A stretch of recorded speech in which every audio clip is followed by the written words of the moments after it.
Welcome to Module 3. We're going to discuss how to code the symbols in advertising in this module. Before we get started, let's talk about the module test from last week. If you have any questions or concerns, please email me or text me. I will be continuing the open office times on Wednesday at 2:15 on Zoom. And so I will share that link with you here in a second. Let's see if, there we go. There's the link right there. Um, it will also be in Canvas. So I would also be happy to meet with you on an individual basis if this time isn't convenient for you. Just text or email me and we will set up a time. So let's go on to the lecture.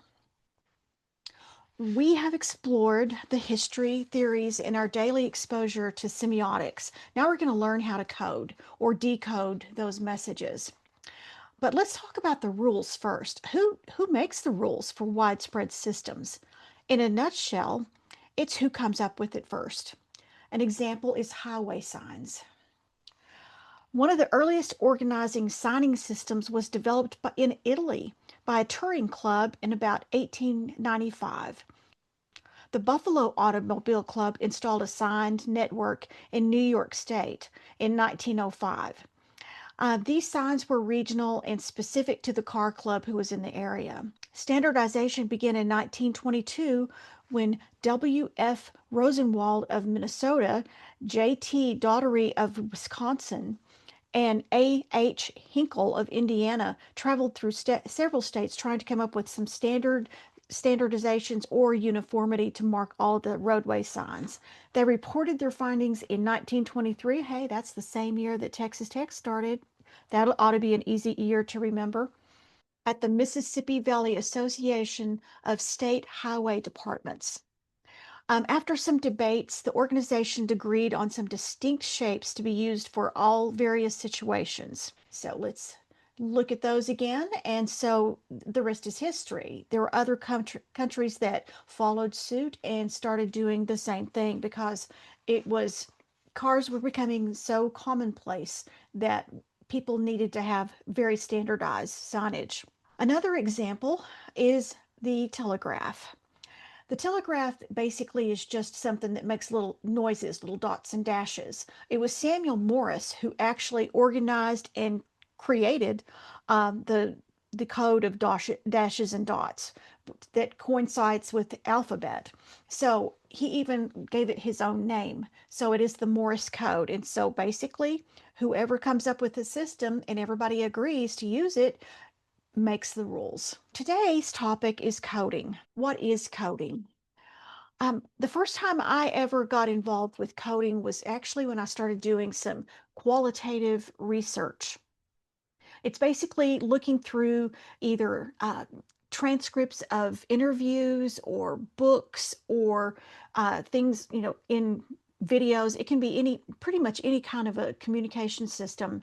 And you see the data and you assign a descriptive label to identify the content that you've come across.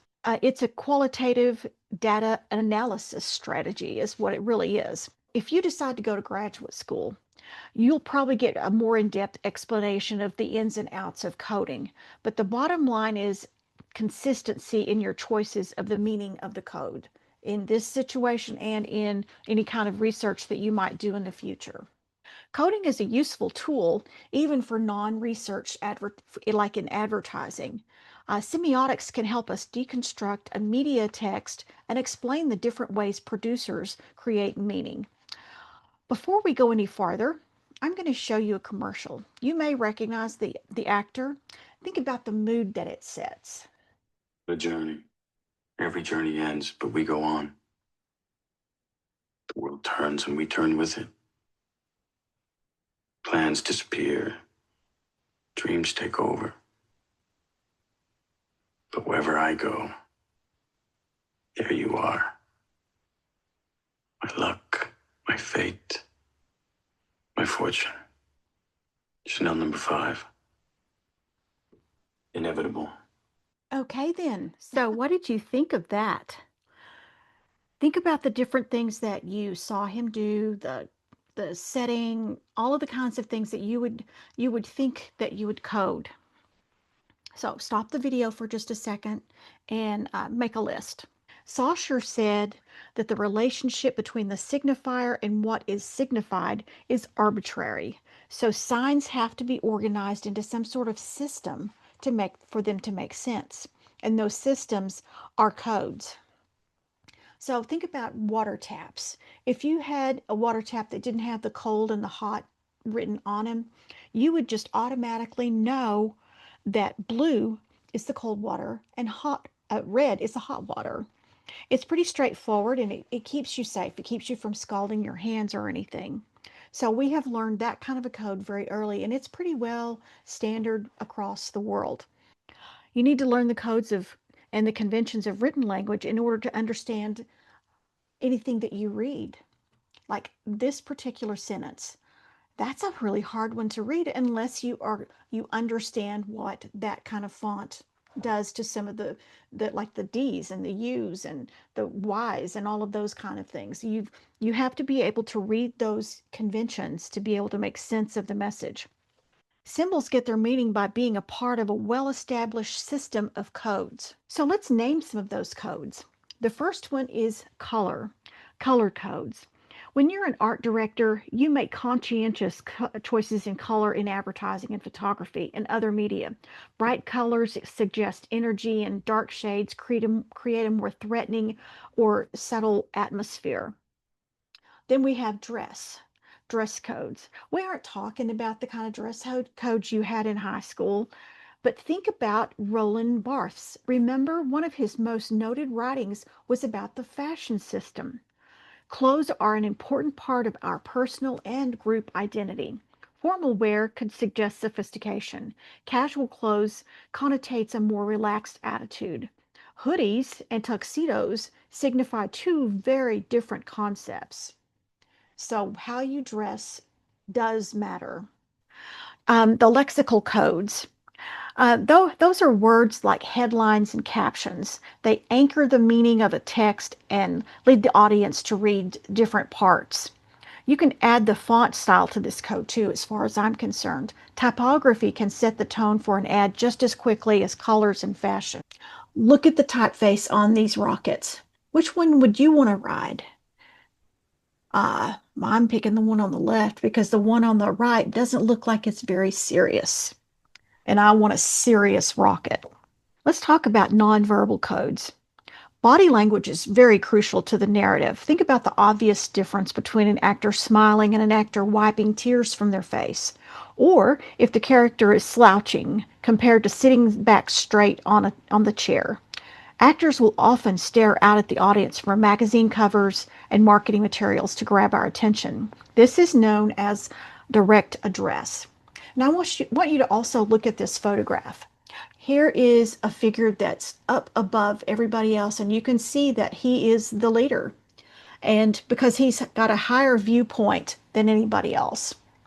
And then you've got looking up to the leader, which is a point of no power at all. Going on with the point of view, sometimes your view is the high level. So if you are looking down on a scene like this one, this is someone who's a politician. He's handing out hamburgers for votes. But you are the one that's in power here. You can see the tops of the heads, you can see down. So anyway, that's also a trick that people use. I say a trick, it's a code that people use, the point of view. And this is the perspective point of view. The Renaissance used this really well. You can see that the people in front are all the important people, and then everything behind them just kind of fades off into nothingness because of the perspective. Going further with technical codes, in their analysis of print, McMahon and Quinn in 1988 discussed the position of the camera in relations to the subject. Lighting and editing were all editing codes. The photographer can change the preferred reading of the text by changing the lens, the focal length, or the way the subject has been lit. Let's talk about written codes. So as we said before, written codes are the headlines, the briefs, the main copy, captions, and in other words, in the text. So first of all, I want you to do something here for a second. So let's look back at this Chanel #5 commercial again. Now, this will be your participation exercise for this video. So what I want you to do is I want you to look at this video again. I'll play it here in a second, and I want you to analyze everything that's going on using some of the codes we just discussed. I want you to talk about color, dress, lexical, nonverbal, technical, and written. Make a list in Excel or Word, or just write it on a piece of paper for notes. Comment on the camera tracking, the lighting, and the editing. Also consider his performance, his body language, and the tone of voice. Feel free to see it several times. Not a journey. Every journey ends, but we go on. The world turns and we turn with it. Plans disappear. Dreams take over. But wherever I go, there you are. My luck, my fate, my fortune. Chanel #5. Inevitable. So, did you see any differences in your first viewing and your second? Did you see more? Did you catch more of the undertones and everything of that ad and what they're actually trying to do? Yeah, it does take on more meaning when you've got codes and you're looking for things. So we're going to continue with coding advertising, but we're going to add a word to it, and it's decoding. And that sounds kind of negative, but it's really not, because a guy named Stuart Hall devised this idea. I mean, it was already something that people were doing, but he actually named it. So whenever you see a program, you are, if you're creating it, you're encoding it. You're putting frameworks of knowledge, and you're doing the technical infrastructure and relationships and that sort of thing. And that's from the creator's point of view. Then your audience is decoding those messages as they see it, their own frameworks of knowledge and technical infrastructure. So when you're a creator, you not only have to think of how to put something together, you're going to have to interpret and decode those things to see how your audience is going to react. So the underlying importance of this is the flow of discourse. Hall summarized the project. And so this is a really good diagram that shows how advertising is really done. Okay, let's look at this poster. I think we're probably all familiar with the Star Wars collection. I can't think of the right word to call that right now, but there's a whole lot of different movies, and I'm sure that you've seen all of them several times. It's pretty popular. So to make sense of this artwork, you're going to need to think about the dominant signifiers and how they're arranged in the composition. You know enough to guess this poster is focusing on a battle between good and evil, and it's pretty straightforward. It's really easy to make assumptions about the content of this movie. First of all, the people who are the good guys are wearing white. The people who are not are wearing very black.